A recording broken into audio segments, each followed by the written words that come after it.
Morning. Are you coming in then? Good morning, and what a show we got lined up for you today. It's going to be a special one. We're joined throughout the morning by Hampshire's #1 sports broadcaster, Mr. Mike Bushell will be here. I keep seeing him around town all the time. Now he's at my house. Me and my good friend Nick Nairn will be braving the Whitewater Rapids on a food adventure to the Cairngorm Mountains. Top chef Atul Kochhar will be back as well as the one and only Levi Roots will be here as well. They'll be serving up a couple of sensational curry recipes. And don't miss this week's little masterclass. We'll be teaching you everything you want to know about blood oranges. But we're kicking things off today with a bit of baking. I'm going to show you how to make the perfect cupcakes. But these cupcakes are a little bit special because the topping is pretty cool to go with it. So cupcakes, usually equal quantities of everything, really. We're going to start off with butter. Butter, first of all. Just a little bit of softened butter in here, together with some sugar. That's going to go in there as well. So you put the butter and sugar in, together with a touch of vanilla extract. Now, I like to use extracts rather than essence, which is more pure vanilla anyway. So we're going to start the machine off for this one to beat in the butter and the sugar. Now, you want to keep sort of the butter to room temperature, not too melted, but start to beat this all up a bit. Now, this is a simple little cupcake. You can flavour this with whatever you want. Now, you can leave this mixing for as long as you want, really. It's entirely up to you. But then you can add the eggs, one at a time. Now, it doesn't matter if it separates. A lot of people panic with this and then add a little bit more flour. And the problem is, by adding flour, it toughens up the cake mixture. That's why I always said, whenever you're making cakes, ideally you want to do this by hand. And this proves in a minute when we introduce you to our fantastic supplier what I mean by making it by hand. It makes it better. And cakes were always better, I always think, made by my gran, because she never had a fancy machine like this. Everything was made by hand. And because of that, it didn't toughen up the gluten in the flour when you're doing biscuits and cakes, that kind of stuff. But what you want to do is get to this mixture, once we get to that stage there, and then add the flour. So pop those straight in. No need to sieve the flour. That can go in here. But always try and get in the habit of adding the flour by hand, really, this, because it doesn't over-mix the flour and toughen it up. And then really, for our cupcakes, the easiest way to put this together, I always find, is to use an ice cream scoop. But the old-fashioned ice cream scoops. These. Now, the spring version. And what you want to do is get yourself a non-stick mould with some cupcake papers, and then take this, because this is the perfect size, once you do that, to scoop our mixture in. So rather than use spoons, get yourself one of these. It's the perfect size for it, look. There we go. Like I said, you can flavour this if you wanted to put chocolate chips in it, that kind of stuff. You can do that. But the colour, the beautiful colour you get from it, is the quality of the eggs that go in there as well. So we'll do another one, like that. So we'll make about 12 with this mixture anyway, but fill it nicely like that. Now, as I said, we're going to bake this, and we're going to serve it with a different sort of topping. We're going to do a sort of a glazed topping, but I'll just keep going with that, but we'll put these in the oven. But we're going to glaze this with a wonderful little buttercream. So bake these. I'll put these middle shelf, bottom shelf, something like that. One about sort of 15 minutes, 16 minutes. They're fine. And we're going to do this nice little sort of buttercream. The buttercream is done with ice and sugar butter, but instead of putting more butter to ice and sugar, we're going to use some condensed milk, that and a little bit of fruit puree, and you make this nice little buttercream. But this is all about, to be honest with you, the topping for this one. And this is using these amazing sweets that I want to introduce this wonderful person that I met about 3 years ago on a Travels to Ireland when I did the Islands to Highlands show. I met a wonderful lady called Linda McGibbon from the Sea Sugar Sweets in County Antrim. She's down the line now. I can see her in a massive factory that produces these. Welcome to the show, Linda. Now, it's great to see you. Thank you very much, James. Yes, welcome to my massive factory. Exactly. We'll get on to your massive factory as well in a minute. But first of all, thank you for being a part of this. We met as well. It's a fantastic place where we met. Tell us about this fair that happens in your area and where we met. Yes, it was in Ballycastle, up in the north coast, County Antrim, at the Lammas Fair. It's a fair that's been going for about 400 years. It's reputedly the oldest fair in Ireland. It's been going for a very, very, very long time, and hopefully it'll be going again this year. So this is it's like a horse fair, is it? It is kind of, it's a street fair. So, I mean, you'll get everything from people selling livestock to people selling household goods. And of course, then various groups, North Coast and Glens group that I'm with, would set up a big artisan marquee selling all sorts of fabulous local produce as well. So it's very, very, very big. Because I remember coming to the fair, and I remember two stalls particularly, and it's a lesson in life. If you wander around a market, an old-fashioned market, anywhere in the world, look to see where the queues are. Because there was two stalls, one of which was selling scallops and seafood, just quickly pan-fried and sold in a little pot. And then the biggest queue was on your stall. So tell us why it all started then, and how it all started making these sweets. Because you started out, this is not a career, this is a big career change for you, because you got made redundant, didn't you? You were doing this as a hobby. That's right. That's exactly it. I was made redundant from my job, and it was horrible. And I thought, how am I going to manage? And it turned out to be the best thing that ever happened, because I really wanted to work for myself, but I just didn't. I wasn't brave enough, quite honestly.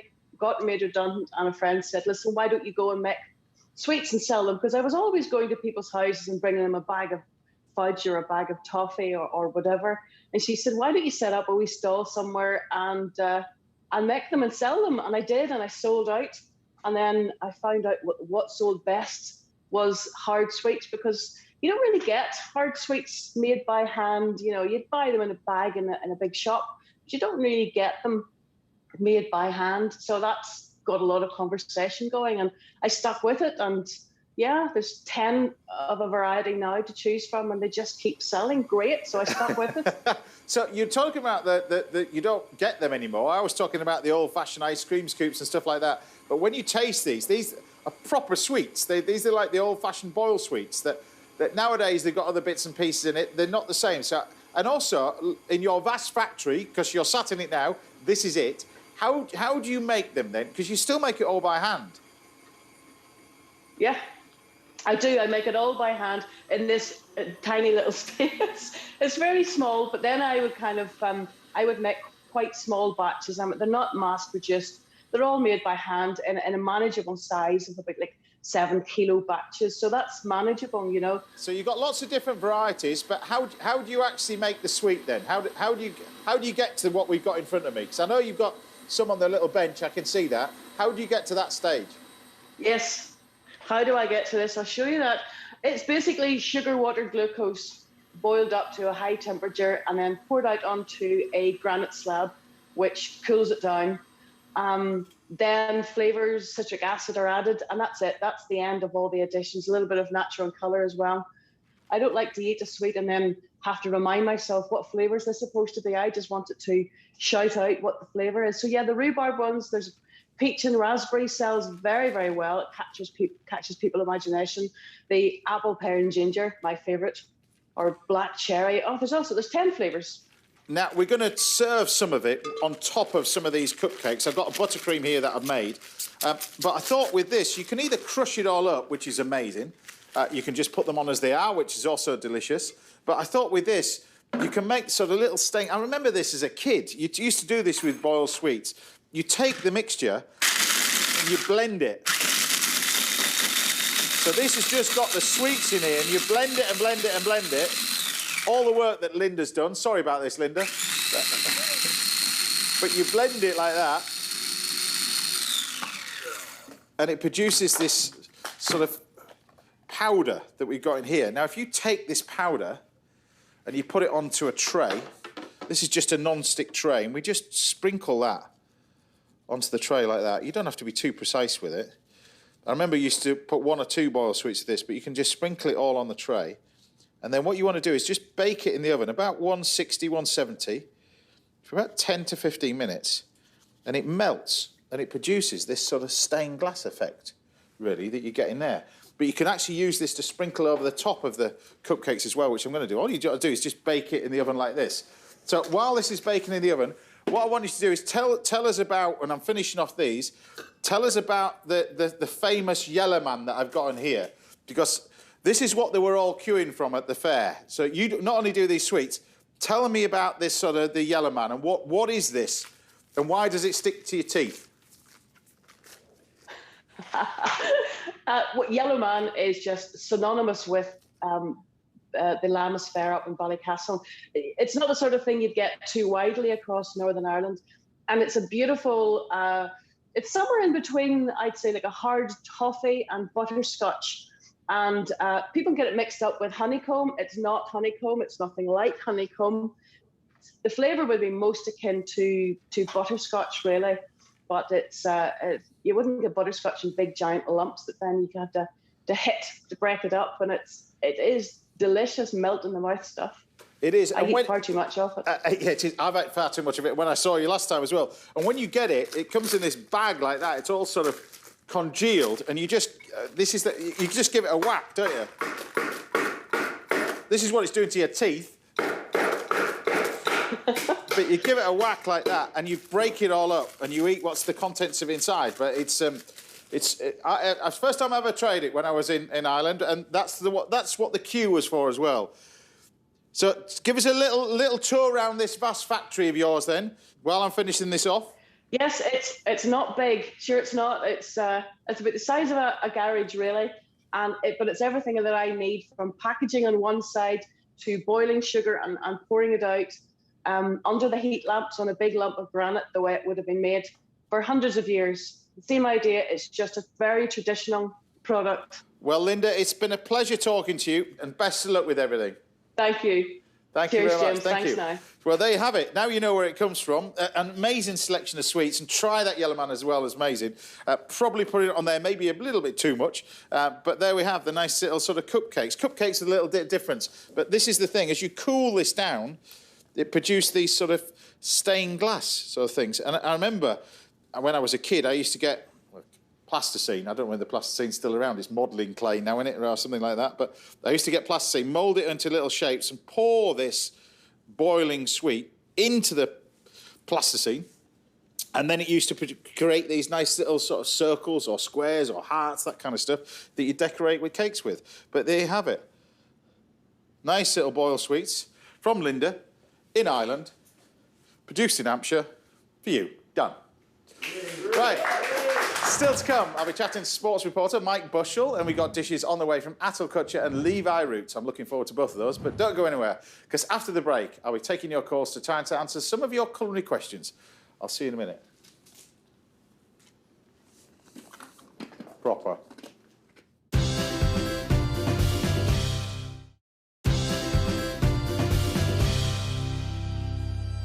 Welcome back. Now, I'll be giving you a masterclass in blood oranges a little bit later, and I'll be chatting to Breakfast News' Mike Bushell very shortly. But first, I'm going to have a go at solving some of your kitchen dilemmas. So we should be joined on the line by Shell in Lancaster. Morning to you, Shell. Hi, James. How are you? Your kitchen's looking far cleaner than mine, very jealous. Obviously a keen foodie, keen dog lover as well, I hear, and a bit of an artist. Yes, all three. Not much else to do up here. So how can I help you in terms of your question? What's your question for us? Well, chestnuts, I think, are for life, not just for Christmas. But all I can seem to know how to do with them is just either roast them at Christmas or put them in stews. So please help me. What else can I do with? Well, chestnuts are amazing.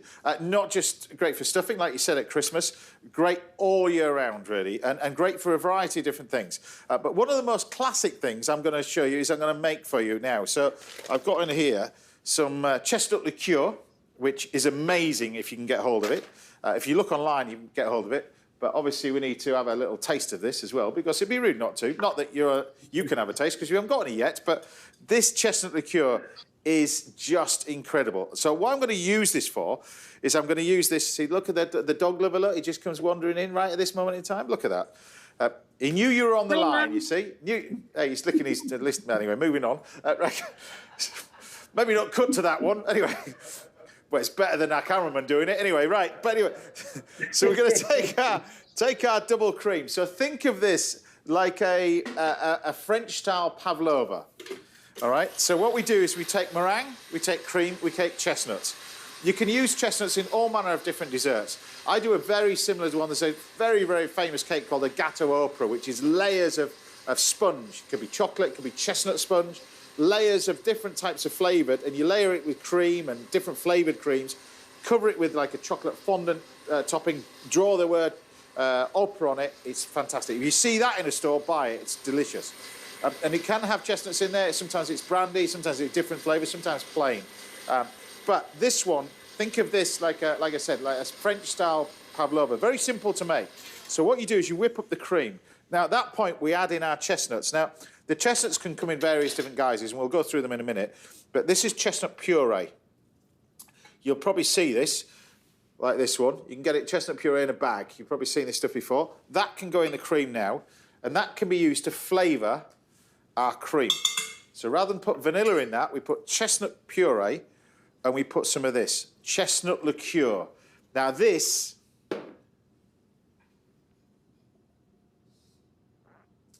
it's like nectar, beyond belief. It is absolutely delicious. If you can get hold of it, it's fabulous. Use that to flavour this. You wouldn't necessarily use it in cooking much. Use it to flavour it, more of a drinking sort of thing. But what you end up with is this chestnut liqueur cream. All right, and what you don't want to be doing is over whipping this. So don't over whip it until it goes rock solid. You've got this lovely, lovely cream. And then you can start to assemble our nice little Gâteau Mont Blanc, it's called. So it's supposed to resemble the Mont Blanc, the mountain. So what we start off with is the base of the mountain, which is just a meringue nest. Then you start off with the cream. Just a little bit. Like that. So you can build that up into the shape of the mountain. So that chestnut liqueur in that is just, I cannot tell you, it's amazing. All right, that's that. Then we can think about the topping of this. This is where you can use the different types of chestnuts. Now, you've probably seen these as well. These are little sous vide chestnuts. You can buy these. These have come from the supermarket. When you open them up, they look like this. Now, you can use this for stuffings, like I said, but you can also use this for toppings for fish. If you just pan fry some white fish, a little bit of plaice, for instance, anything like that with a little bit of butter, and you shave the chestnuts on it, that's amazing. It's also great if you blend it with a bit of breadcrumbs, a few little bits of parsley, and it's great as a topping for meats, things like pork, things like lamb chops. If you grill lamb chops and then sprinkle that on the top, brush it with a little bit of Dijon mustard, delicious, sprinkle over the crumb, and then just finish it under the grill so the crumb just crisps up with the breadcrumbs. That's also delicious. But like I said, you can use that crumb for top fish, all manner of different sorts of things, but it's just chestnuts, breadcrumbs, and parsley. That's all you need. This one, though, however, I'm just going to finish this off. It is really, really good. This one, however, you can finish this off classically. You take this puree and we pop it into a ricer. So you need to get yourself one of these potato ricers. This is what you use to do your potatoes with, your mashed potatoes. All right, so you fill this full of your chestnut puree, like that. And then you squeeze it through here. This.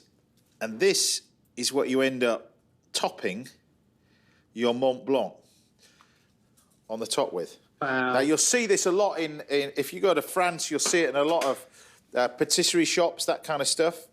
But you can then use this to finish off and top our little Mont Blanc. Now, you also want textures with this. Sometimes you see a little bit of caramel. Other times you can take your nice little chestnuts. You can then shave these. You can use this is a little truffle grater. So you can shave these. You see you get those beautiful little bits of shaves. You can actually use one of these little graters as well. You can grate that over the top and you get nice little grated chestnuts. However, when you're looking for chestnuts, as well as you going Googling your chestnut liqueur, this is what you need. These are the best things in the world. I rave about these. These and Elvas plums and Elvas figs we'll talk about in another show. But these are the very, very best things in the world, I think. These are marron glacé. Now, you must have tasted these before if you're a lover of chestnuts. Have you tried these before? I have. I've heard you mention these in previous shows. I tried, and yes, you're right. Yeah, they are amazing. They are like the ultimate candied fruit, but they are absolutely delicious. Highly prized in certain areas of France, particularly when I was in Lyon, famous for its food. These can be about £3 each. Some of these in prize shops. They are that highly sought after when they're individually made. But these, with the chestnuts on the top, they're like the ultimate candied fruit with a chestnut like that. You still got the shape of it, but they taste absolutely amazing. And always in a box like this, because they're, like I said, they're highly prized. They don't want to break them together. But these, particularly this time of year, after Christmas, you know, all the way through to the summer, you can get these all year round anyway. But look out for Marron Glacé. These are very, very special. But whatever you do, however you use it, sweet or savoury, you can use them for a variety of different things. So like you said, not just for stuffings. They're great with fish, they're great with lamb, they're great with pork, they're great with chicken as well. Think of anything you do with wild mushrooms, a little bit of chestnuts over the top, also work brilliantly as well. But there we have it. Classic little Mont Blanc, meringue, cream, chestnuts. But chestnut overload, that's the key to that one. Hopefully that's okay for you, Shell. That's brilliant. No, thank you. Thank you very much for that. Thank you very much. There you go. If you've got any questions or anything to do with food, then do drop us a line to one of the addresses on the screens right now, and I'll try to answer them on the future shows. I love that bit. Right, still to come, I'll be giving you a masterclass in blood oranges, and Chef Atul Kochhar will be cooking for us very shortly. But don't go anywhere, because after the break, I'll be serving up a plate of moules for Mike Bushell. I'll see you in a minute. Where's that glass gone?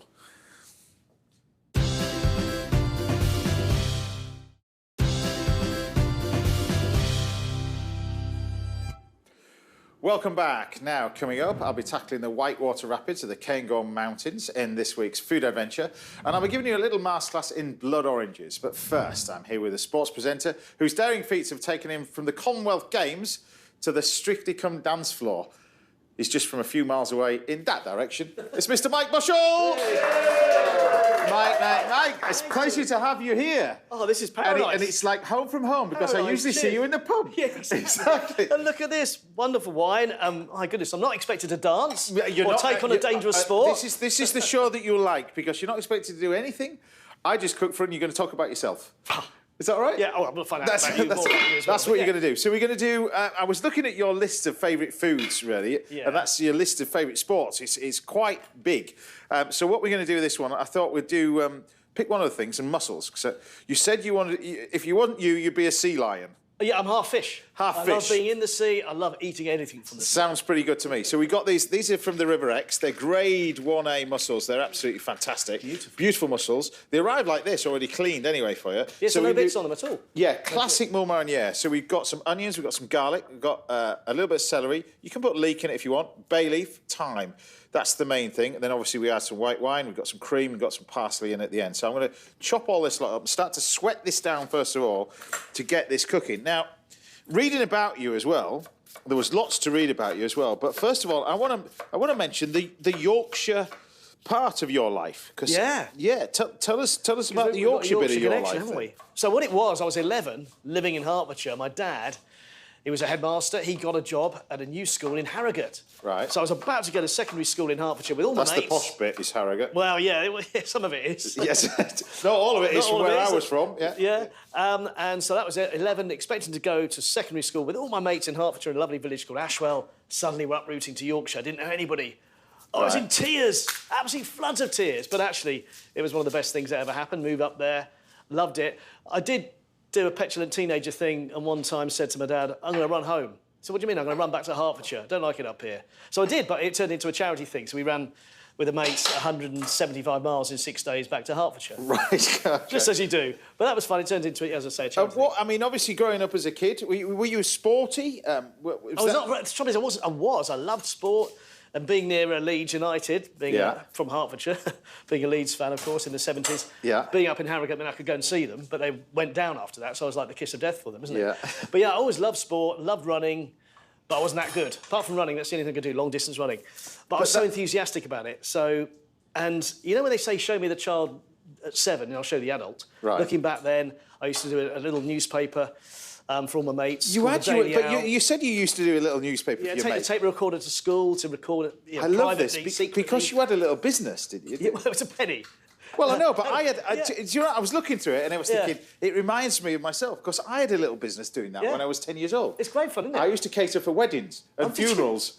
Did you? Yeah. Wow. So and it I used to go what you're destined to do, well, and my folks told me that when you bought a chicken for £5 or £3, you'd have to sell it for a certain amount of money, otherwise you would lose money. That's where it all started. So little entrepreneurs. I was the business side, because the Daily Owl had a circulation of 8. It cost a penny.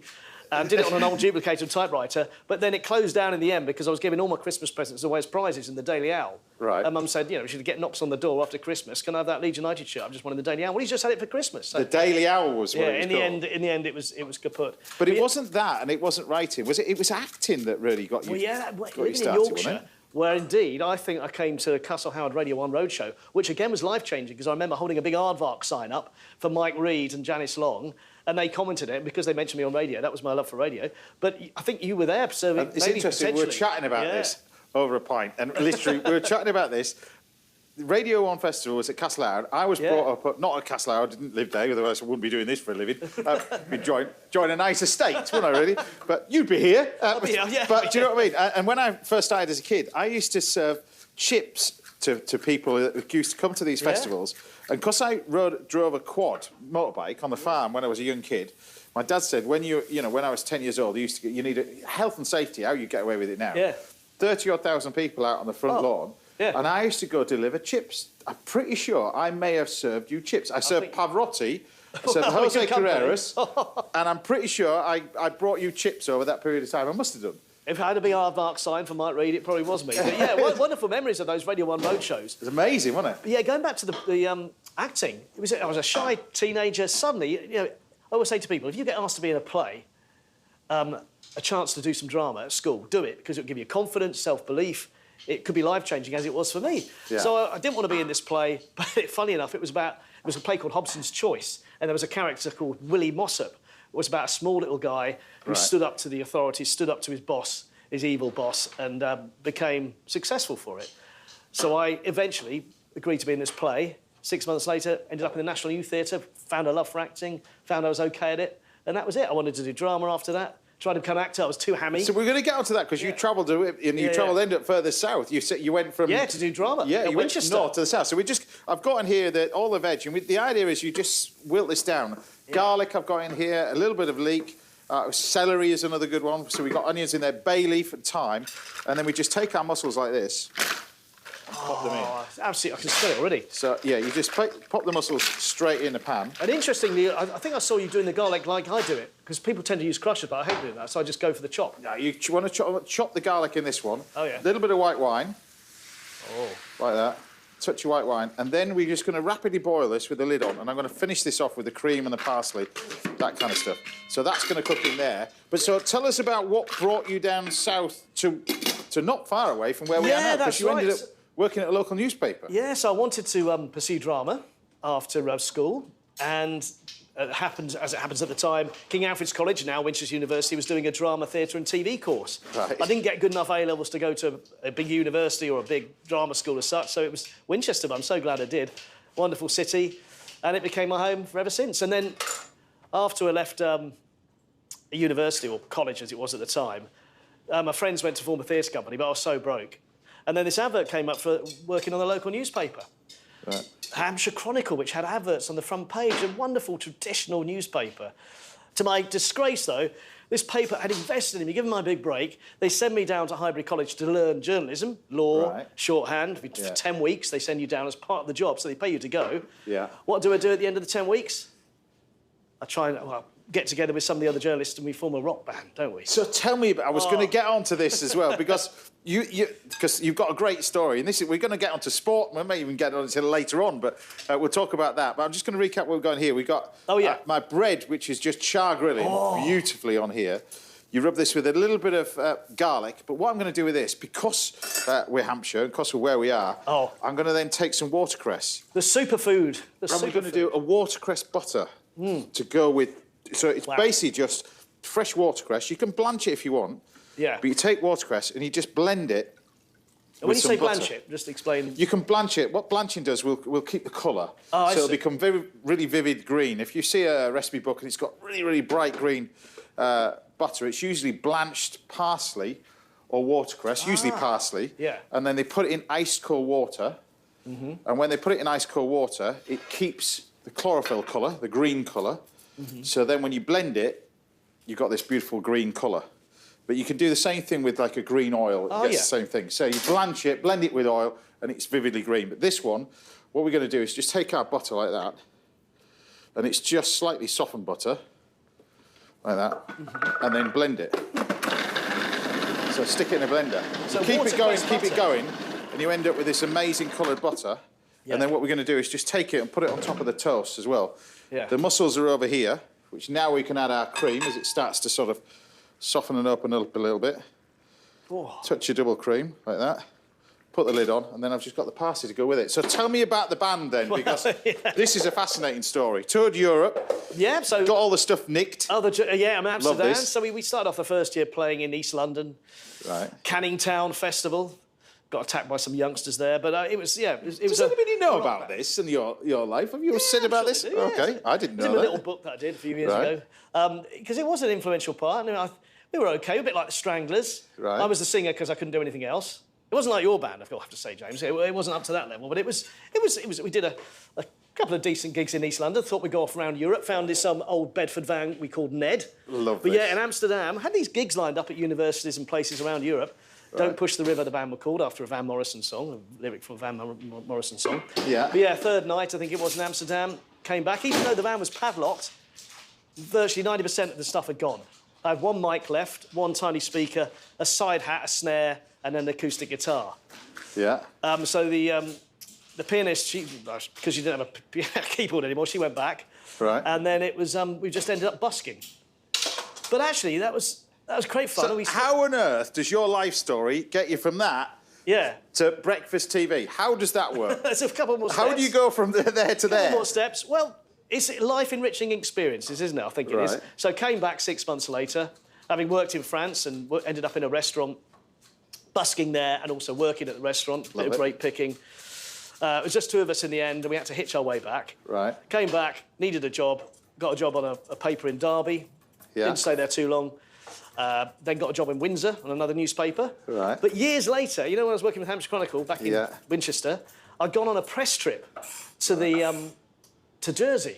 And while I was there, we were having dinner, and the Radio Solent, BBC Radio Solent, editor was there. Anyway, being a sea lover, if I'm near the sea, and we're on this press trip, you know, it's a formal thing, but I saw the sea. It wasn't very far away. It was a restaurant on the seafront. Yeah. And so I asked all the other guests, do you mind if I go for a dip? And I always go prepared. I had my swimming trunks underneath. Yeah. And everyone said, well, no, if you really want to. So I ran into the sea, had a swim, came back in, put the trousers back over the wet trunks, as you sometimes do. Yeah. Didn't bother me. Finished the dessert, and on we went. So years later, working on a newspaper in Windsor, saw there was a job at Radio Solent, BBC, applied, and of course, well, you that chap that ran into the sea those years ago on that press trip in Guernsey. So he got me remembered, I suppose, and so went for the interview, got the job, joined the BBC 32 years ago. Posted to the Isle of Wight. So whose idea was it to do the sport as in the way you've done it? Because that comes a bit later. Because that's quite, you know, I mean, that's made it unique. That has become a niche, and that stems back to not being very good at school, and also 2006, working on breakfast, there was a bit of a problem in terms of the sport was very narrow, it was very mainstream, and I came across so many people at the time that said that they didn't do any sport. Why? Yeah. Because they felt rubbish, they were embarrassed by themselves. They didn't Yourself as well, exactly. Yeah, exactly. And also my daughters at the time said they didn't do sport because they were self-conscious. So I thought, this is wrong, sport has gone wrong here. Yeah. Sport essentially should be about tumbling around with your mates playing. Yeah. Yeah, obviously for the elite, it's the competition, but for most of us, it should be interacting with your friends, having a laugh, putting a smile on your face, getting a bit fitter at the same time, but essentially, it's that social interaction. I thought sport is missing this. Yeah. So I remember at the same time, I was taking the dog at the time, Basil, through a forest in Bracknell, and it was on a Sunday afternoon in October, and suddenly all these chariots came through with husky dogs pulling these people on little sledges, but on wheels. There was no snow. And it was the British Winter Dog Sled Racing Championship underway. And it was their local meet. Right. And I went into the forest, and there was hundreds of competitors, all these big vans, motorhomes, dogs in jacuzzis, sitting on velvet cushions. They were the stars of the show. Right. And I was fascinated by this. I thought, what are you doing? This is our life. This is our passion. And I said, what do you get for it? Well, a bronze dog if you win. That's it. But they did it for the love. Yeah. And I thought, this is so wonderful. So we did a piece on it. And then we said to the breakfast viewers, OK, we'll have the main sport, but then afterwards, let's do something a bit different each week to try and broaden the sporting church, broaden people's sporting horizons, and maybe find a sport for everybody out there. And I thought this would go on for 6, 7 weeks. And here we are. It's gone on over 16 years. And... Well, there's loads more to talk about as well. Yeah. So I've just got to recap over here. We've just cooked our mussels. Wow. I've got some of the butter that we put in there. We've got parsley gone in there. If you put the butter in, you see, you've got this lovely green colour. Yeah. Slight green tinge to it. But there are your mussels. The parsley and the garlic. Oh, that's incredible. So there are your mussels. We've got the lovely bread that we can go with it. And then just to serve it, we can take a nice pile of these mussels. In fact, put it with it. But you've got stunning. Yeah, it's. And timing in the kitchen, that's what I will struggle with. I'm cooking. It's getting things coordinated like you've just done. One hand, you pull that out, the other hand. That's practice, you see. But I'm the same watching you guys do your thing, because to interview people at the same time, if the weird thing is, if I'm not doing this, I struggle to interview people. If I'm cooking and doing stuff like that, I tried to present this morning once and failed miserably for 6 weeks. No, I wouldn't say that, but if I'm doing something, then I feel it fine. And then we take our lovely. So this is your watercressy sort of garlic bread that you can put a few pieces of this with it. But there we have it. So your first dish, Mike, is fresh mussels from the River Exe, Hampshire watercress to go with it. But there you have it. Your finished dish. Bon appetit.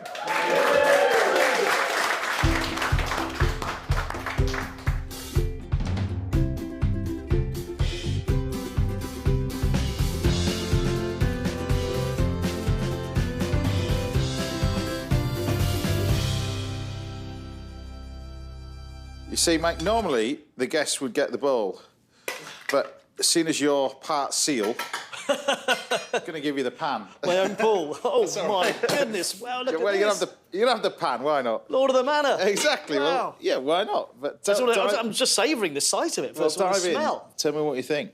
Oh, now this isn't going to be a challenge for me because I'm known at home as the messiest eater. So my wife Emily is now watching closely. Is that why you've got a patterned shirt on, just in case it drips on the shirt? Yeah. So the technique, I'm going to go for a mussel first. Go on then. Bit of sauce on there. Oh my goodness. Oh, they come out so smoothly as well. Ah, these are amazing. Oh my goodness. Best mussel I've ever had, easily, because the texture plus the taste. The best mussels I've ever tasted. They're beautiful. They're moist, but nice and fat. And when you taste it with this bread. Oh my goodness as well. The watercress butter on the bread. Oh my goodness, I'm happy with that? Just leave me here for the rest of the year. I'll be totally happy. You could stay here. We've got rooms. It's fine. We've got rooms. It's fine. Hey, you can walk home from here. Yeah. Right. I'll be making chicken tagliatelle for Mike a little bit later on the show. That's if he's not full. And I'm on a food adventure to the Cairngorms very shortly, but join me after the break, when the very talented Atul Kochhar will be firing up the stoves. Don't miss that. Save room for curry. This man's a legend. See you in a bit.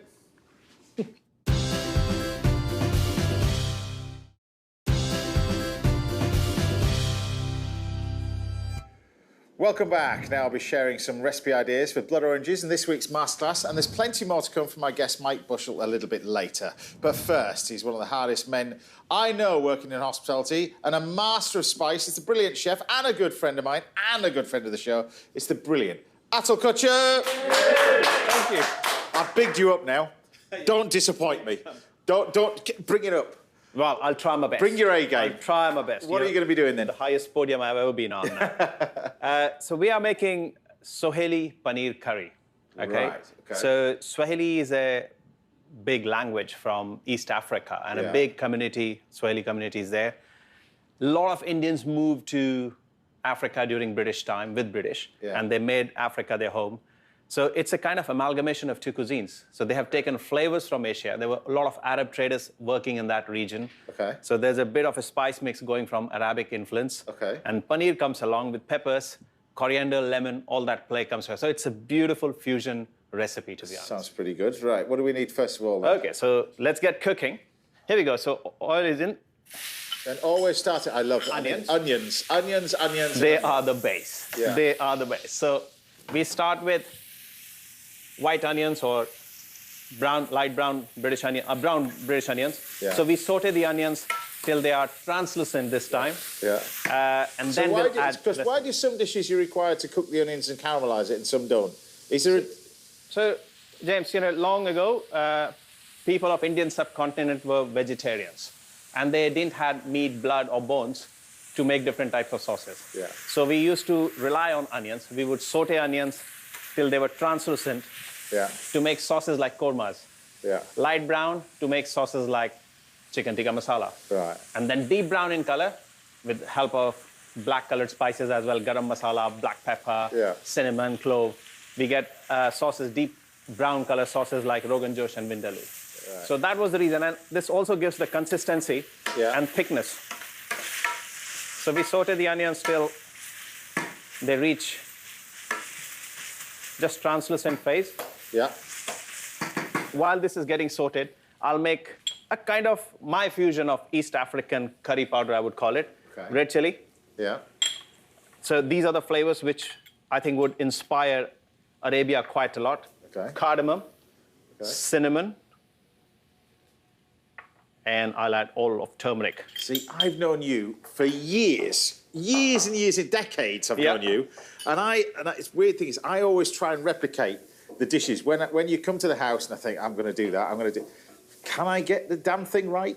And I'm looking at it and I rewind it back and I go, no, but you're a master of spice, and that requires, but to get a Michelin star to where you did, because that was kind of unheard of at the time, no?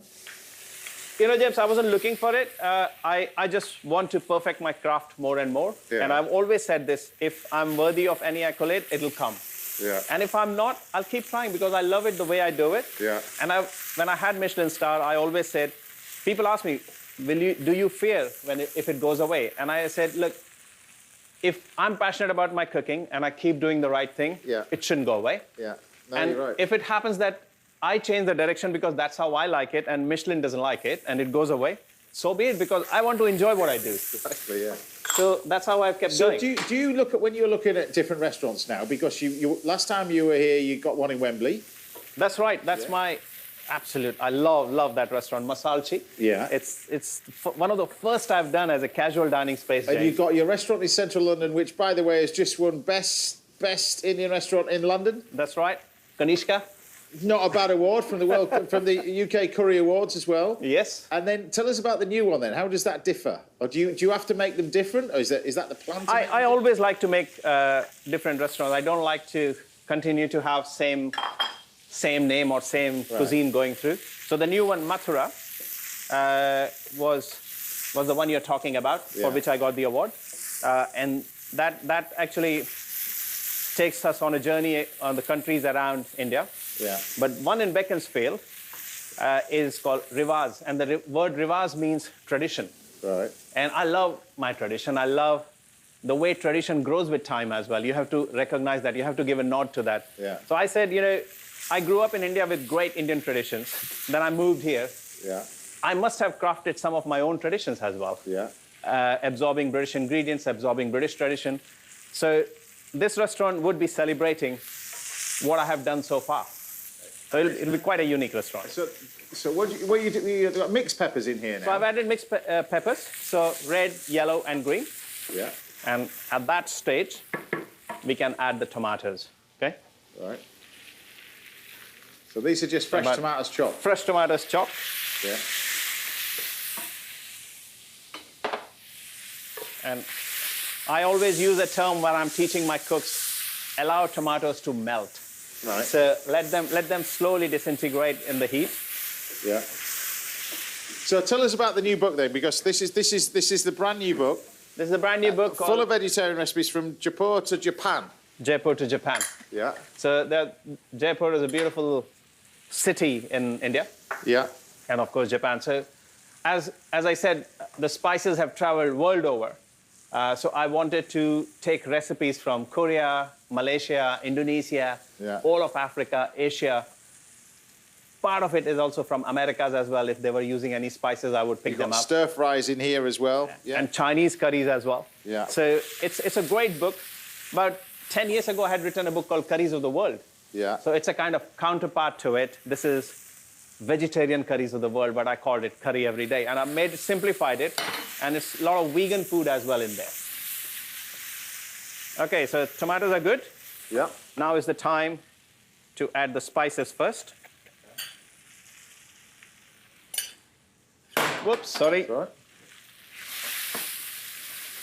Now, you've got to be careful not to burn the spices, haven't you? Absolutely, because, you know, the spices are powdered and they will burn very fast. So make sure the pan is not that hot heat.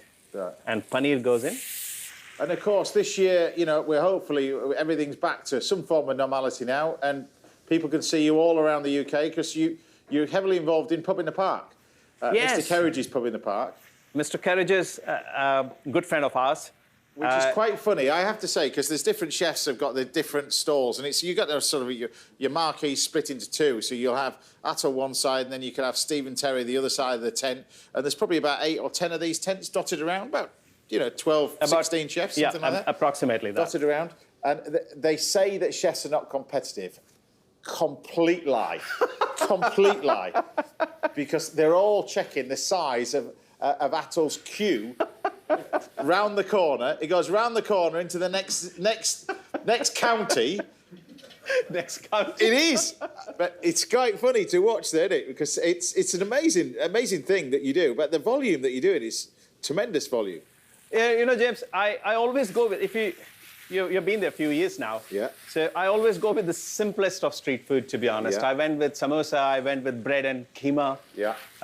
And I went with fried chicken this time, which I had made on your show as well. I had quite a few fried chicken as well.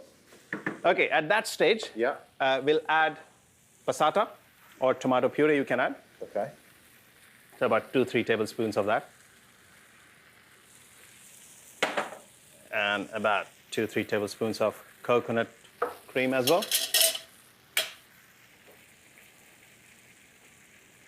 Yeah.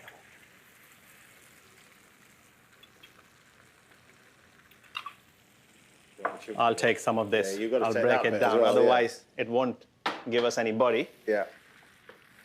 So you can use coconut milk powder as well and whisk it to make it the way you like it, the thickness, I mean. And I'll let it simmer. Meanwhile, I'll cut my coriander, chilies, and lemon. So I've always wondered, where do you go and eat in London? Where would you go and have a curry? Where would Atul Kochhar, the Michelin star Atul Kochhar, where would you go and have a curry? So one of my favorite... Name check a restaurant. Sure. So one of my favorite places, which sadly closed down, used to be Saloo's in Knightsbridge. It's shut. And it's shut, unfortunately. Okay. But these days I hang around Wembley quite a lot. Right. So there are a lot of tiny cafe restaurants on the high street. Yeah. Amazing food, James. Okay. Amazing food. So I love going to them as well. Yeah. But you know what? There are so many different influences on Indian food in this country. Yeah. It's mind-boggling because... That's what people fall in love with it, don't they? Because the flavour could be so different. It's unique about this country, James. Yeah. You know, if you go to India, you'll be amazed. You won't find these flavours in India. Right. So people from India come here and say, wow, the Indian food tastes so amazing here. Really? Purely because Indian community has travelled the world and then made India, UK their home. So Indian cuisine is very vast and a lot varied than it would be in India, to be honest. Yeah. So when are you going to India, James? I'm opening a restaurant this year in India. Where? I'm not telling you where, because you'll open next door to me. I'm not doing it. I'm not doing it. Not saying a word. Not saying. That's all you're going to need to know. You're on a need-to-know basis. You're a good mate of mine. You don't need to know. So because I'm a good mate of yours, I'll tell you. Yeah. I have a restaurant in Delhi, so don't open in Delhi, okay? Oh, yes. Funny enough, it's right next door to yours, but I'm only joking. So chop coriander. Yeah. Because tomato has a lot of sourness of its own, so a little bit of lemon juice just to cut it. Right. And we are done. It's easy as that. Done. Fantastic. You're ready to serve. Smells amazing anyway.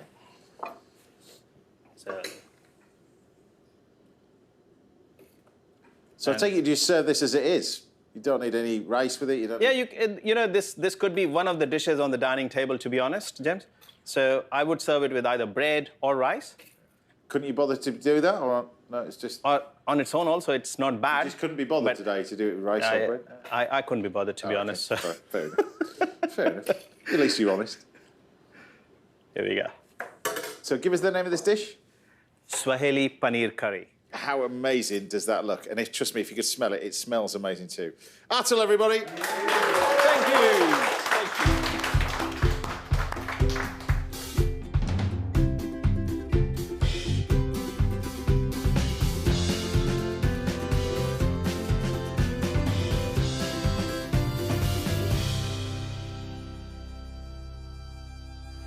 Wonderful. There you go, Thank you very much. Shafi, thank you very much. Looking forward to tasting this. The opener. How do you do that? But you make it look so easy. You know, Cyrus comes here and he just goes dung, dung, dung, dung, dung. And you just throw it all in and this tastes amazing. Absolutely delicious. Oh, thank you. I'm glad you like it. There we go. Atul, everybody. Yay! Brilliant, brilliant, brilliant. I love that dish. Love it. Right, Levi Roots will be making his Saturday morning debut a little bit later, and I'll be treating my guest, Mike Bushell, to chicken tagliatelle at the end of the show. But after the break, me and top chef Nick Nairn are off on a food adventure to the stunning Cairngorm Mountains. I'll see you in a minute. It's delicious, this.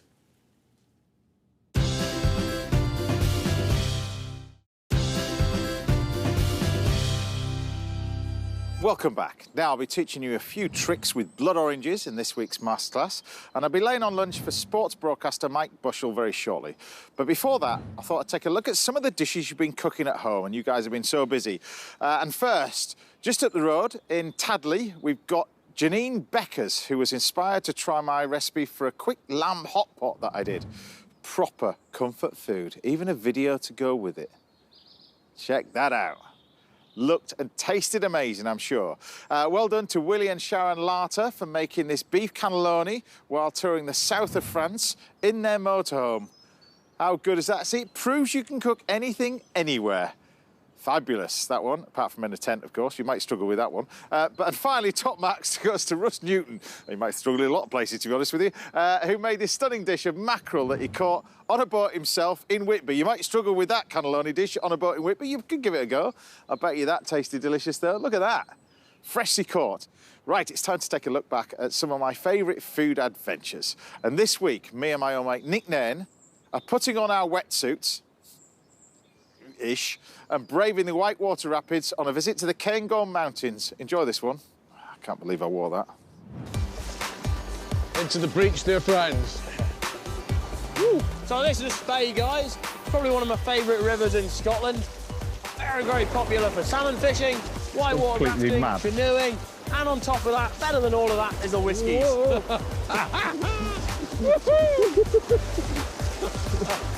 Oh. Lovely little eddy line just coming up again. Be a little bit of fun. I did not expect that. What, go backwards? Why would we go backwards? Actually going backwards. There's a big rock there, guys. Pop there. We're going down there? Yeah, we're going down there. Going down that little drop this there. One, yeah, come on, right in the middle. Okay. Why are we going through the big nasty bit? Oh, we got to have the most bit of fun, eh? Okay.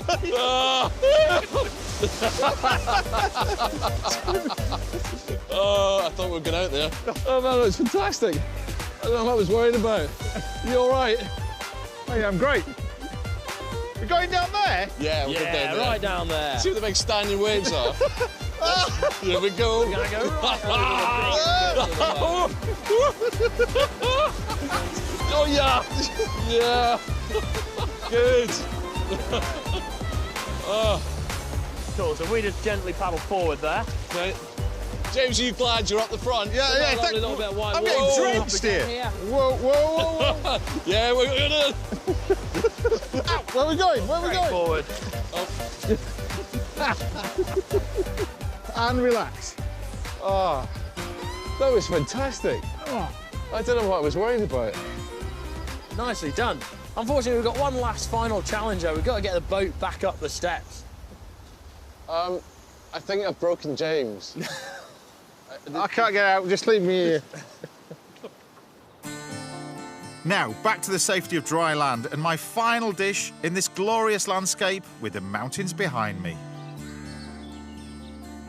This really is a special part of the world. And it's really here you get to see the size of what the Cairngorms is. It's spectacular. But anyway, I thought I'd do a dish that's really suitable for this area. It's a big, grand dish using amazing beef. So first thing we do is take our onions, but you cook these with the skins on. So keep the root on, and then we take some local whiskey, just a little bit, and then we take some beef stock. We almost cover the onions. And then what you do is bring this to the boil, put it on the heat, cook this for about 40 minutes and allow it to cool. And then what I've got on here is some that I've got prepared, but these are what you get. You get these whiskey and beef braised onions. These are amazing. So when you cut this, slice them through. Now this is a good idea to keep the root on for this. It just holds it all together. And then to simply cook these, I'm just going to start off with a little bit of oil and straight onto our barbecue. Because what I want to do is char these. Now, I'm going to flavour this whole dish with a little bit of butter, but special butter, because I'm going to use some Scots pine for this. So you take a little knob of butter, just a little bit, pop that on here, together with just a little bit of garlic, and then we take some of this amazing Scots pine, because it will flavour the dish as well. All you do is just take the sprig, sit it in there.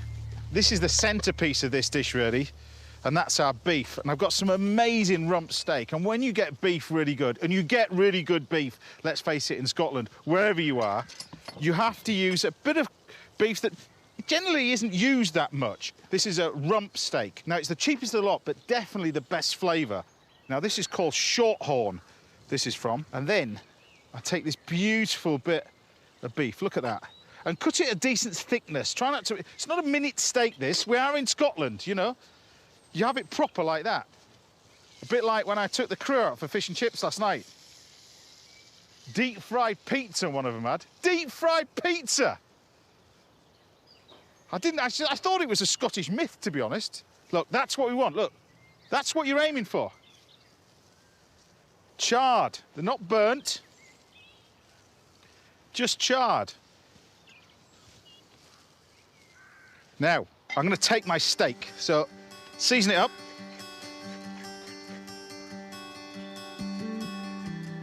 And then we're going to grab some of this pine butter that I'm just going to rub over the top. And then I'm basically just going to barbecue this straight on the hot coals. Give my hands a quick wash. Now, with the purple sprout broccoli ready for this, try and get the ones with the thinner stems. If they're thicker, just cut them down. Because I'm going to cook this like asparagus, just straight over the coals. And then use some of this pine butter just over the top.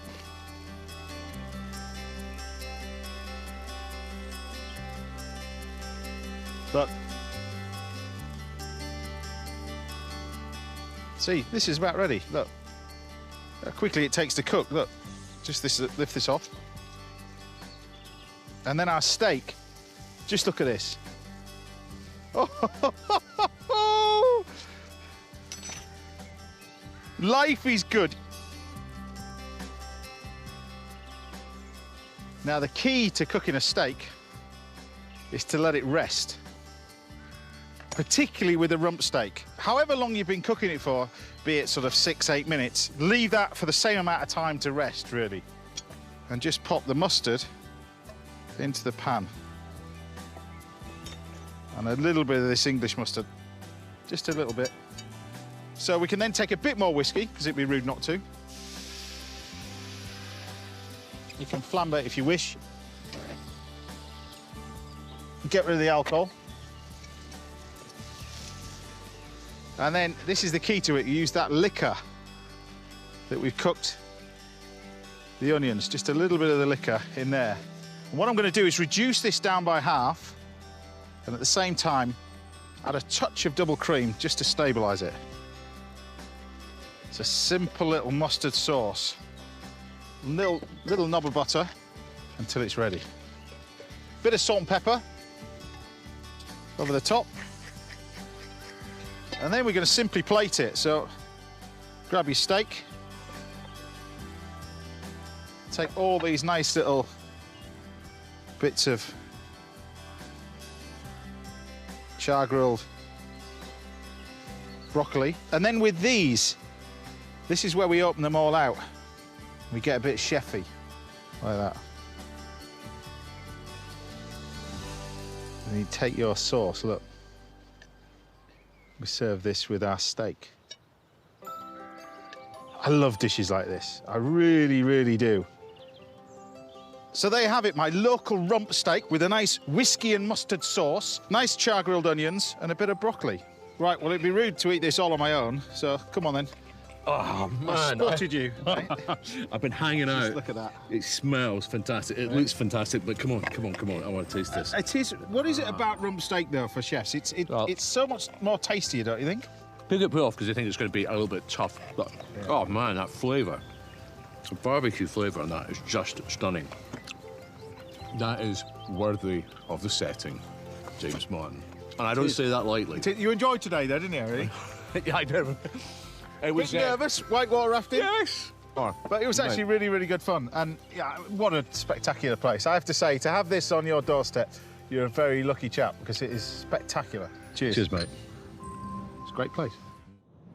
Not a good look, I'm sorry about that. Right, still to come, Chef Levi Roots will be dropping by the house and I'll be laying on lunch for Mike Bushell. But I'll see you after the break for a masterclass in blood oranges. I'll see you in a bit.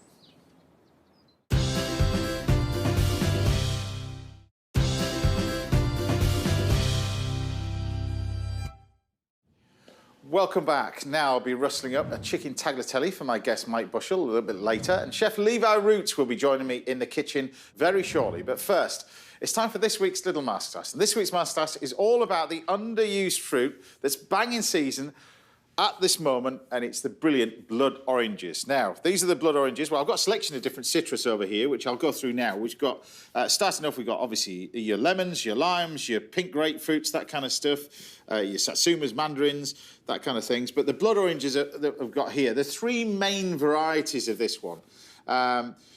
One's from Italy, one's from Spain, and there's a newer variety called Moro.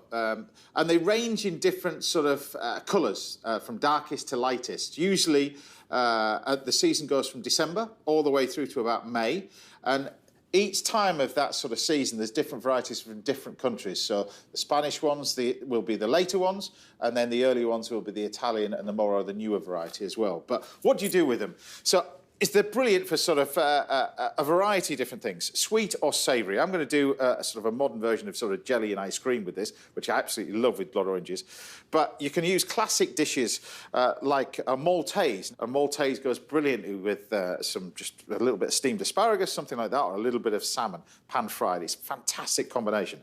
But these make amazing jelly. So the first thing we do is segment them. Now, the best way to do this is treat them like all citrus, to segment them. So obviously you've got a top and a bottom, and what you want to do with that is trim it up first of all. Now you trim it up so it sits nicely on the board like that. Then what you do is you follow the shape of the orange. Now when you're doing this, there's so many times I've seen people segment it and it ends up with a square. So you follow the shape of the orange around. So each time you're doing this, the knife cuts in. Now there's a little guide, is the bit that you've already cut. So if you take the next cut and follow that around, it gives you a little guide. And follow that line.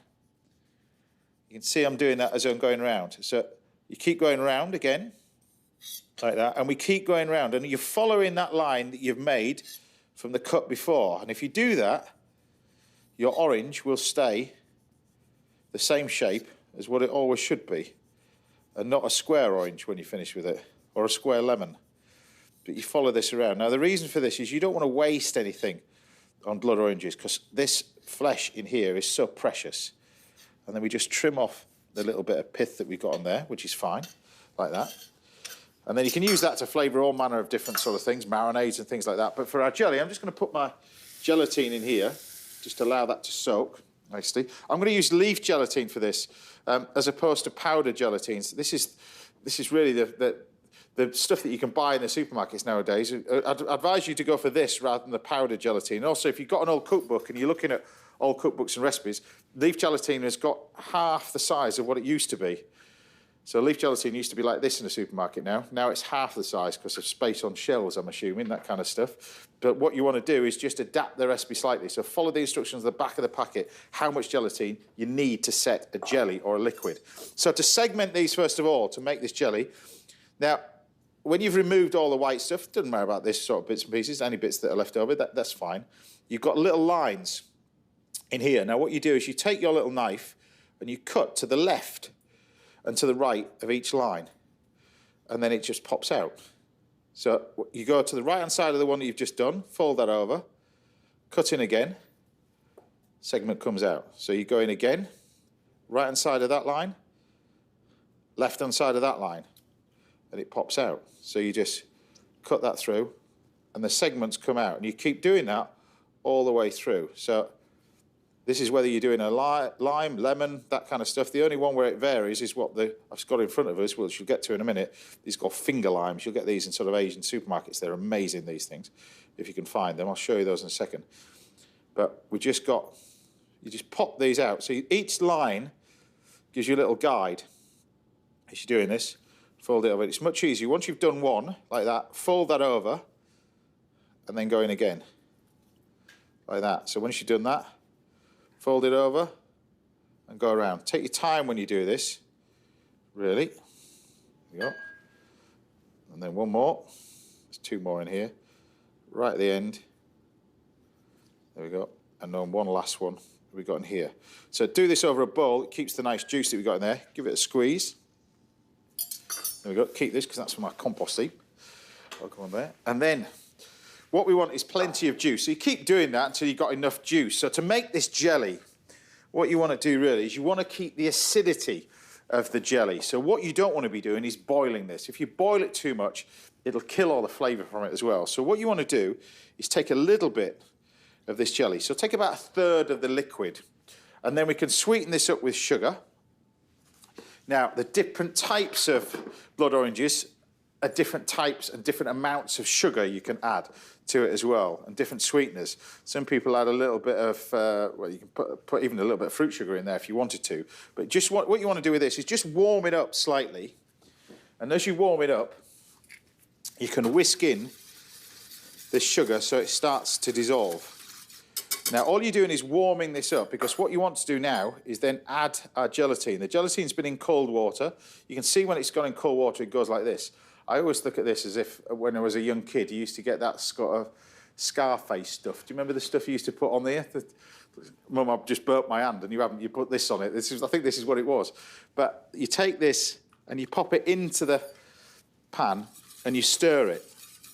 Now, it's important when you get to this stage that it's all dissolved. So just check it to see whether it's all dissolved. If it's not dissolved, just warm it back up again. It's not probably warm enough. But what you don't want to be doing, like I said, is boiling this. Otherwise, you're just going to kill all the lovely fresh flavour from the blood orange.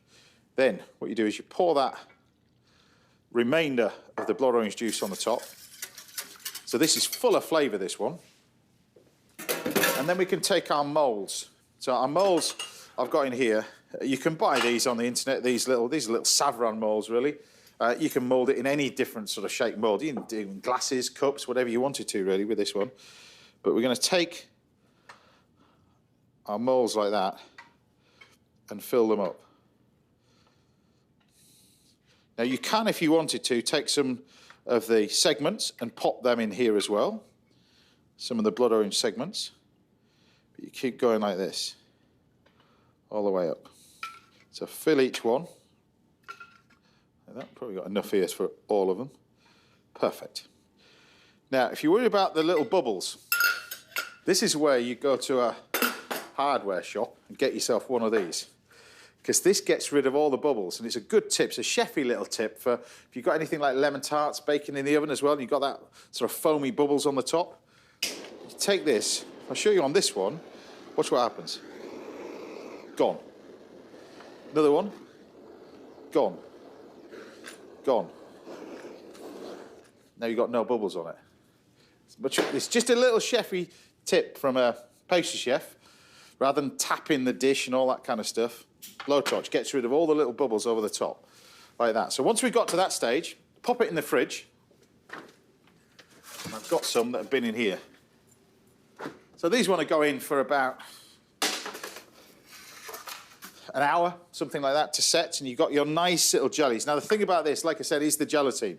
You want to make sure that you get the leaf gelatin right. If you add too much, and ye old cookbooks will tell you to add, I think, too much because the recipe, the gelatin is varied, these end up like bricks when you take them out. So you want to be quite careful with them. And then what you can do, so you haven't spent all your money on a blowtorch, you've only used it once, we're going to use it twice. You take this out. Now, you can, if you wanted to, take some hot water and dip this into hot water and turn it out. You mustn't allow any of the hot water to go into the little pot. You want to dip it and then turn it out like that.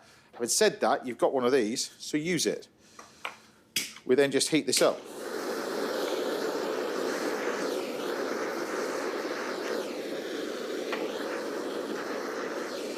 Go around with the little mould. Bang. And it's a good idea to put it on that first. So then when we lift it up, it keeps the plate clean. Like that. Then what you can do, you get your nice little blood orange segments. You can, of course, I mean, using a little bit of grated blood orange is brilliant for this, which we'll use just for the ending. You can take the nice orange segments and fill this in the centre. But like I said, this works with sweet or savoury dishes. It's absolutely delicious as blood oranges. If you can find them in the supermarket, buy them. And really, the season runs from sort of December to about May. If you can get blood orange ice cream or sorbet, even better. I've got some mango one over here, which works really well with this. But you just take a nice little scoop of the ice cream or sorbet, sits on the top. Put another bit of blood oranges with it as well. One more of this one. On there. And then a little sprig of fresh mint. But like I said, whether it's sweet or savoury, blood oranges you can use for a variety of different things as well. Nice and simple like that. Don't forget, if you've got plenty of them, a little bit of zest of blood orange over the top. And then if you wanted to, if you can get them, these, you make a jelly with any of these different fruit as well. If you add the addition of these are amazing. These are called finger limes. They're absolutely delicious. You treat them differently, obviously, than segmenting them. When you flick these out, and you flick them, the little bits out, they've got little pearls of citrus with them. Look, see that on there? And these give you a whack of citrus that are absolutely amazing, either on sweet or savoury dishes, but you just get a massive hit of lovely citrus. So there you have it. My sort of version of jelly and ice cream, but jelly and sorbet. Now, you can, if you wanted to, add the addition of a little bit of vodka or a little bit of gin in there if you wanted to. You can do whatever you want, but there you have it. Nice and simple, using blood oranges. Bang in season right now. There you have it. Now, if there's any you'd like to learn, there you go. Now, if there's anything you'd like to learn about in a little masterclass, then do get in touch. We'll see if we can help out right here on the show. Time now for a quick break. Join me again in a couple of minutes when Chef Levi Roots will be sharing his recipe for a coconut chicken curry. I'll see you in a bit.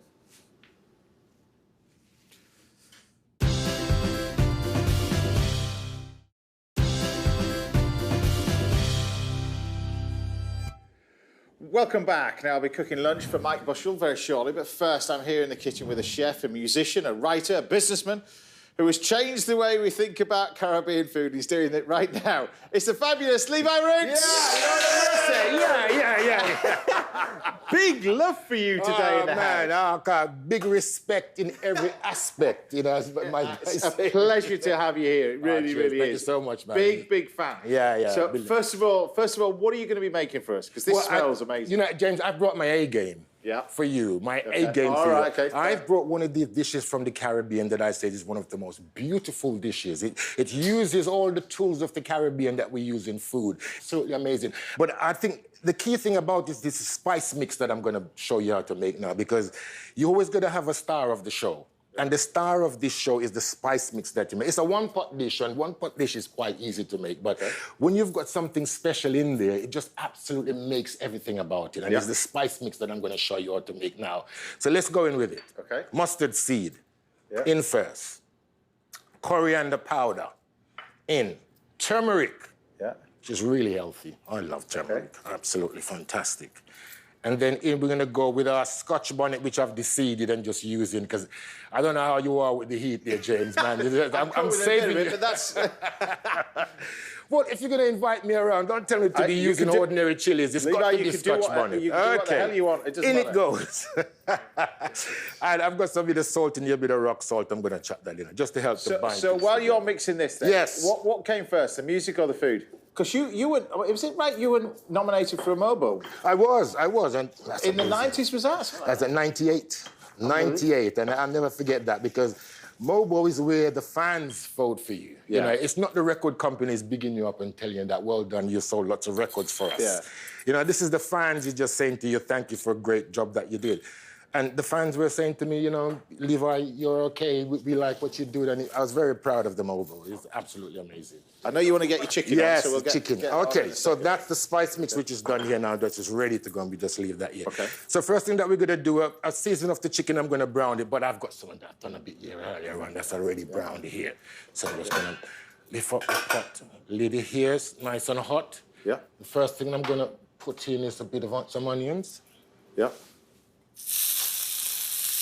Cool. In it goes. Yeah. Do you know what fascinates me about the Caribbean? Not just the place, like you say, we mentioned the food, the music, but when you're driving along in the Caribbean, the people who are selling the food in the stores, it's simple, pure, unbelievable food. Be it coconut juice, be it fresh pineapple. I remember tuna. I've never tasted tuna like it in my life, and it was just barbecued, just with lime and a bit of that meat and fish. The fish and the meat and the fruit that you're doing as well, but the fish and the fruit, great combinations. You know, absolutely, and that's what Caribbean is about. It's all fresh, so that's becomes a really organic way of eating, and that's why fresh food is so important at the Caribbean. Even the fish that you caught is fresh out the sea or fresh out the river. You never buy fish from the store. Yeah, things like that. So everything, including the seasoning, is always amazing. So was this literally where the sauce idea came from you cooking at home? Yeah, well, the sauce idea is actually me trying to recreate my grandmother's cooking. Okay. And for many years, I tried many different ways, and until finally, after I fell out of love with the music, and, you know, I got a job, a proper job. And it was there while I was working as a warehouse manager that I decided to do my grandma's recipe, to put my spin on it. Because for many years, I just never wanted to touch it at all. I just wanted to... And it was really a hot sauce back then, so it was like give you a face ache type thing like that. But doing the carnival for many years, I got to realize that, you know, people here don't really like a lot of hot sauce. They want flavors, something to really create a flavor. Yeah. So at the carnival, I decided to change up stuff. Right. And to really add flavours to the sauce. And then, wasn't it a researcher from the TV show, Dragon's Den, saw you at the carnival? That's how it started. Yeah, so there I was, you know, singing the sauce. It's so nice, I had to name it twice. I call it reggae sauce. And this wonderful woman came up and tapped me on the shoulder while I was in front of the audience. And she says, oh, Levi, it's wonderful. We love your sauce. We love the song and everything. Would you like to be in Dragon's Den? And she was expecting me to whop in and holler in and says, yes. And I was like, what the hell is this Dragon's Den? Never heard of it. Absolutely never heard of it. So I'm telling her that I'm not interested. She says, Levi, here's my business card. If somebody tells you about Dragon's Den, then please do give us a call. It's been an amazing. So anyway, you're frying off your bits and pieces. So yes, and the spice mix is in, which is absolutely amazing. It's just fantastic. Now I'm going to add back the chicken. Yeah. That wasn't cooked through, just browned. Okay. So would this always be done with chicken, or you could put fish in this, or what? You could put fish in it, but I think with the cooking time of the fish, you would have to perhaps leave the fish until the very last moment. Because as you know, fish just really cooks as soon as you put it on the fire. Okay, so next I'm going to go in now with the stock. Yeah. Amazing. And with some chicken stock, good vegetable stock if you wanted to. I've got some coconut milk here. I'm just going to pour on top of it. Oh, nice and lovely. Bits of coconut. I love that. Good. Amazing. So after about, what, 45 minutes? 45 minutes, cook through, then last 5 minutes, just add the fruits and then you're Which ready. we're going to do now. Cool, so. we're going to do it right now. So I just pop that over there and bring it. Smells amazing, by the way. It's really cool. Oh, that spice mix really makes it. It smells amazing. Really makes it. So then what fruit are you adding to this then? What's the last bit? Mango. Again, mango is the king of fruits, as we call in the Caribbean. Right. King of fruits, there's over 50 different varieties of mangoes in the Caribbean. And each island will grow its own mango in a different way. Right. Jamaica's main mango is called Julie mango. Right. But as I said, there's lots of different varieties. Not quite sure what version this is, but it looks quite delicious. And papaya. I know papaya is not in season at the moment, but you can get it. Yeah. You can get it. So I'm going to just add the papaya first. And it's that combination of meat and fruit, and it just works so. Like you say, the last minute. Last minute, and then it mixes with the sourness of the tamarind and just gives you an excited feeling in the mouth. It's not boring at all, because this is comfort food. This is food that you're supposed to sit in the sofa and just really... Can I just say, Levi, you could sell anything to anybody. Oh, man, that's amazing. That's amazing. Well, I've got some really good mentors, and I've got a mentor, my top mentor in that 6'7" tall dragon in Peter Jones. Yeah. Because he's been my absolute mentor, and I take a lot of stuff. I think it's both of you, really, because he respects you. Isn't he got the only picture of somebody he's got in his boardroom is a picture of you? Is that right? That's right, yeah. I'm so proud of it, you know. And I signed it when we first got into that room. He said to me, Levi, this is your boardroom. And I looked at, this massive boardroom with, huge table within it. And he said to me, that's your chair at the top of the table. And I said to him, nah, Peter, man, I could never sit there, that's your chair. So, we've been now 15 years in that office there in Queen's Club, really amazing place. And I've never sat at the top table just because of respect out of the man. I said, that's your table, because, he's dragged me to where I am today. You could do it as a wind-up, though. We could film it, and you just in there as he walks in. Yeah, sitting at the top of the table. He probably said, Levi, get that. Exactly. Oh, man, this is amazing. So where's the rum go? The rum is just going to go on top. I thought you would have asked about... Well, I'm asking about the rum now. I'm looking at it now going... But I wouldn't normally use this rum, though, James. I've got to say that. Very good for cooking, but I'm a Jamaican, so I would use Ray and Nephew's white rum. Okay. Which is like 90% proof. Yeah, I know you would, but we need the studio for tomorrow. It'll spontaneously combust. Okay. 90% proof? 90% proof, Jamaica's white rum. But this is fine. This is fine for me and you today. We'll be able to at least have a chat afterwards. Well, that was for me, that one there. This one is for you. Okay. Because really, when you do this, the heat takes off the alcohol. So it's not that, Yeah. The minute you put alcohol in something hot, it just takes off a lot of it. So it's great. But it's all... So this is ready to serve. This is ready to serve right now. Shall we plate it up? Yeah, you can put all that in the sink behind you if you want, all the rubbish. Yeah. Because I'm absolutely starving. Okay. Right. Cool. Oh, yeah, that's amazing. I think I can turn this off now. Yeah. There you go. You got your spoon there. Thank you. And we've got some rice that we did, because I think rice is the perfect thing to serve it with. Okay. Just normal plain rice. Pretty good. Ready when you are. Okay, cool. Oh, let's do that. Are you a leg man or a breast man? Everything. Everything. Everything. Man after my own heart. Oh, just like food. Oh, yeah. It's amazing. So, Levi, give us the name of this dish. Is she finishing it off? Martinique coconut chicken curry. This is going to be popular. Levi Roots, everybody! Yay!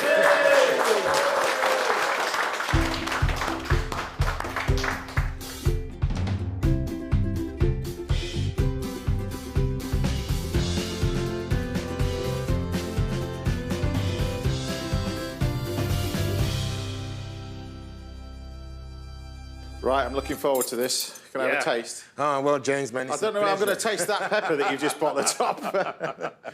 It's a pleasure to serve you this Martinique coconut chicken curry. Enjoy, my friend. I'm looking forward to this. I'm going to put this on the side, if that's all right. And I've got the pot to myself. Yeah.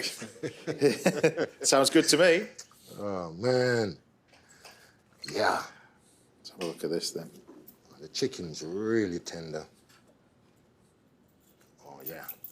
try this. Oh.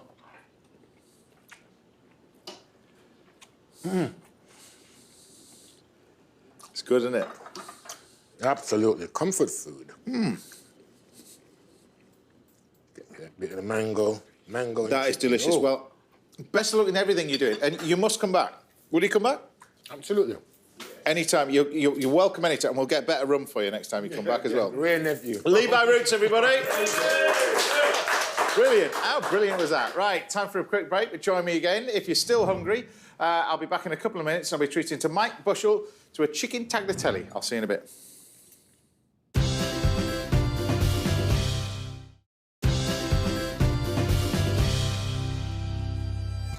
Welcome back now to the last part of the show. I'm back in the kitchen with my fabulous guest. It's the local lad, Mike Bushell. And you've downed already the mussels. They've all disappeared. They're a distant memory. No, they're still very much with me. On your third glass of wine, I've spotted that already. So we're going to do tagliatelle of chicken.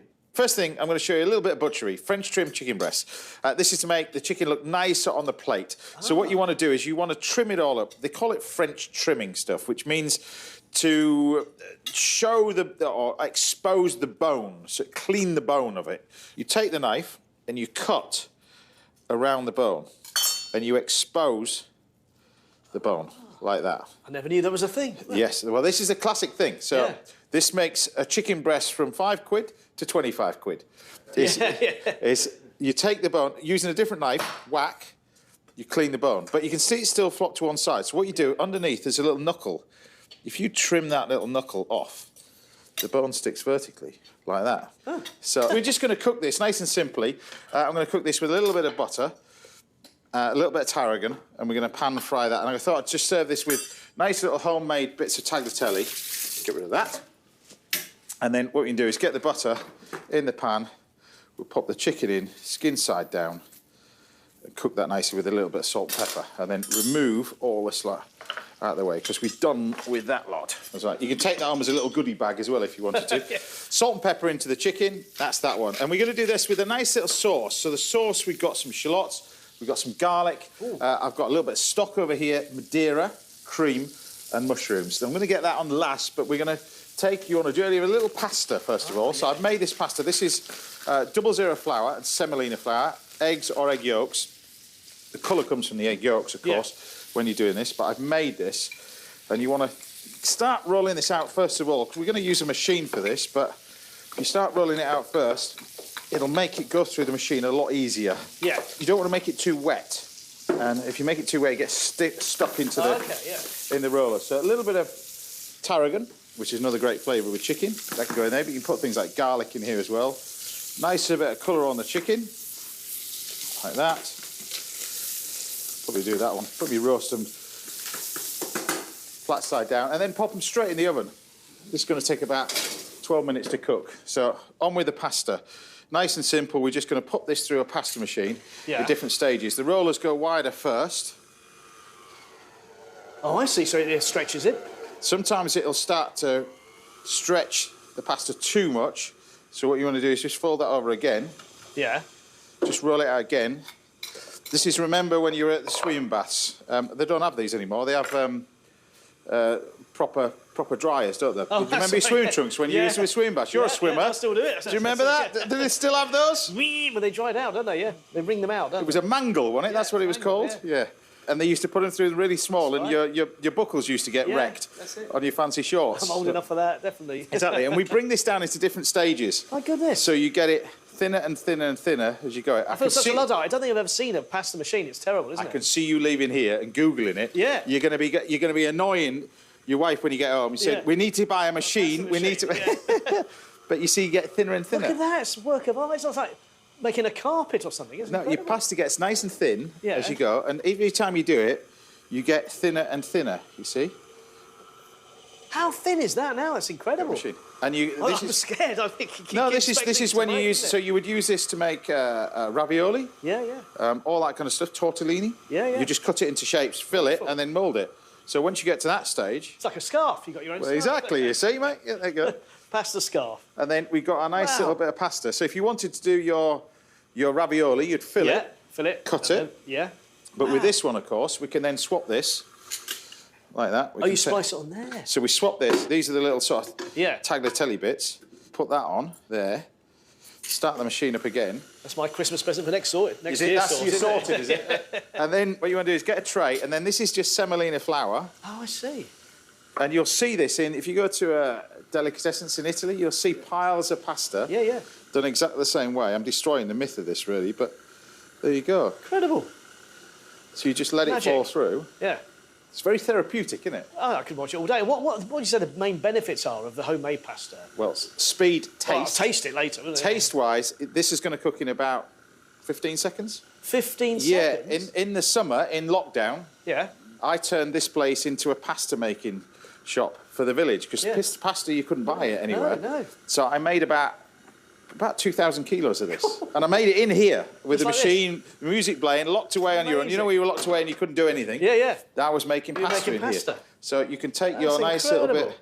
That's semolina again. And semolina. You can put it into little piles. Yeah. Put it in your airing cupboard. It'll dry out. Put it in a bag. It'll last for a year. What? Or you can freeze it on a tray like this. Yeah. In little piles. And when you want to cook it, take it out of the freezer into boiling water, about a minute. Airing cupboard in a bag or just... Yeah, just leave it like that. Let it dry out first, then put it in a bag when it's dry. Amazing. That's it. But we're not here to talk about pasta. We're here to talk about yourself as well. I'm learning so much. We're engrossed in pasta as well. Yeah. Tell us about your interest in sport and your favourite sports. You must have done so many over the years. Oh, my goodness, it's been a real passion. I was always traditionally interested in football, tennis, running. But no, I've just discovered so many wonderful sports that have come on since really 2005 when we started doing these pieces of breakfast, 2006 rather. Yeah. And since then, so many sports have been started up.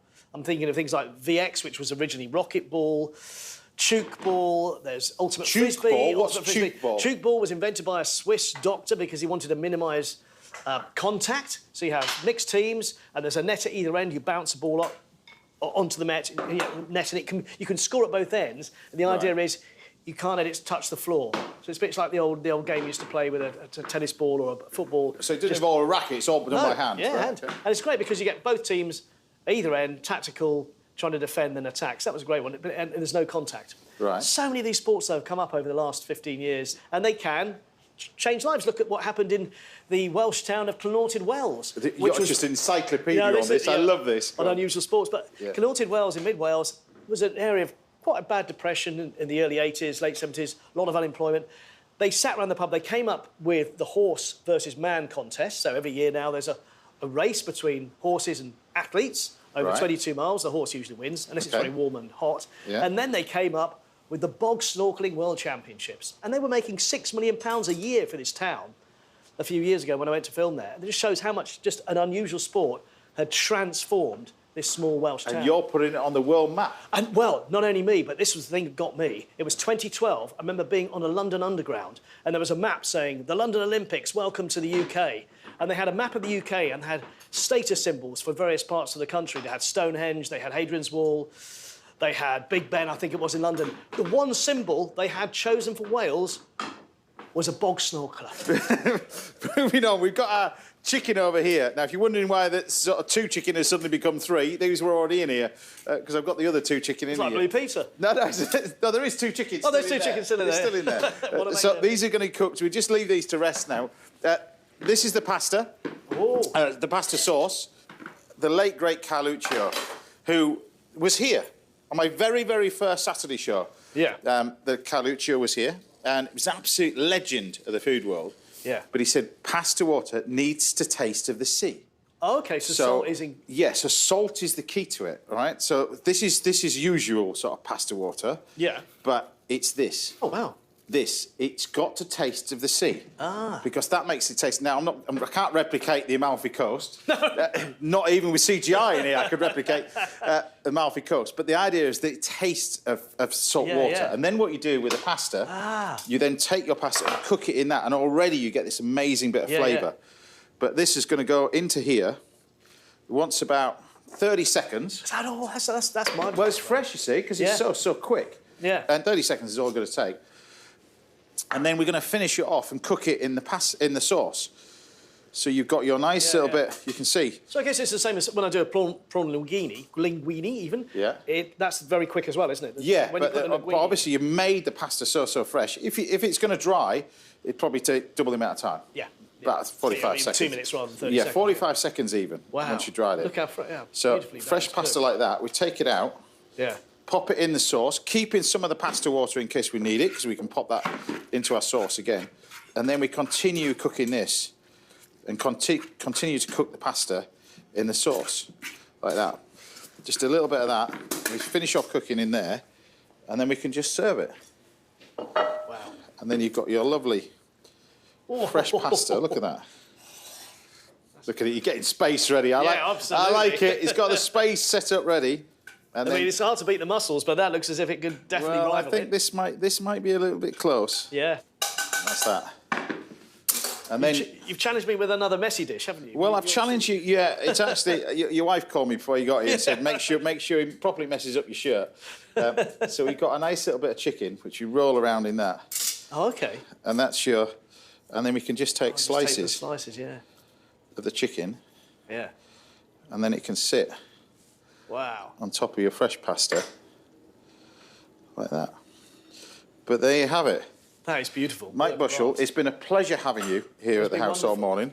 Best of luck with everything, but first you've got to eat this. Wow. Chicken tagliatelle, done. And then we're dancing as well.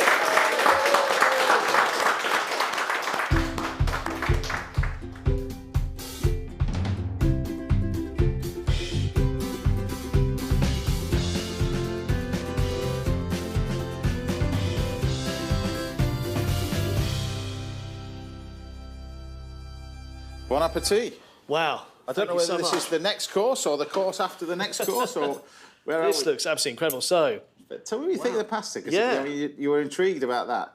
I know you're going to be going on the internet and getting one of these. That's on my definitely Christmas present. This for next year. Get the little handheld ones, which are fine. Oh my goodness! How amazing is that? Oh, that is incredible. The taste of the sea. But with the mushrooms and everything else with the chicken. Wonderful little dish, that. That's it. That's all we've got time for today. Massive thanks to all my guests, Linda McGibbon, Atul Kochhar, Levi Roots, and, of course, Mike Bushell. Oh. What a show today. I knew it was going to be a good one. We'll see you back here at the same time next Saturday morning. We'll be joined by more top chefs, other fantastic guests. Until then, take care, stay safe. Thanks for watching, everybody. Bye for now.